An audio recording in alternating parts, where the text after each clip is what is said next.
Some call him Europe's last dictator. Alexander Lukashenko is the president of Belarus. He's the only leader in Europe who supports Russia's invasion of Ukraine. In 2020, he stole his country's election. Opposition candidates were jailed, protesters beaten by police, and the result rigged to deny his challenger Svetlana Tikhanovskaya a likely victory. Now, Belarusians have returned to the polls for the first time since mass protests over that vote. But Lukashenko's grip on power seems stronger than ever.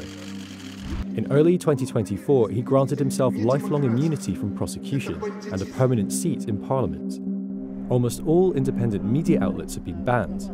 More than 1,400 people are in jail on politically motivated charges, and around 500,000 have fled the country.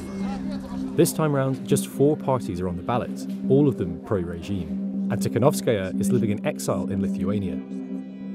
Lukashenko came to power in 1994, 3 years after Belarus gained independence. The mustachioed strongman still clings to the vestiges of the Soviet era: communist symbolism, political terror, and a state-controlled economy.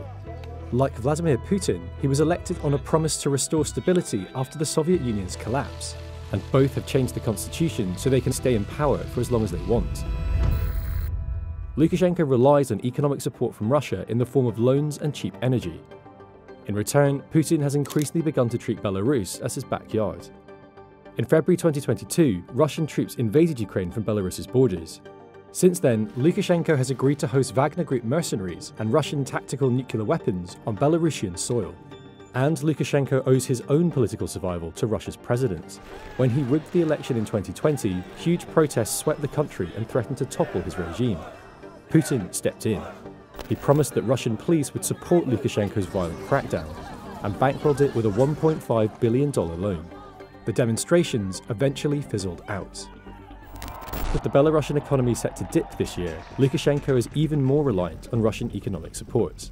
Once careful to push back attempts to integrate Belarus into Russia's empire, Lukashenko has now burnt all bridges with Europe and America.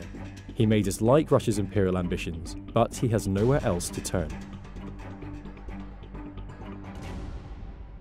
Thanks for watching. To read more of our coverage of Europe and the war in Ukraine, click the link and subscribe to The Economist.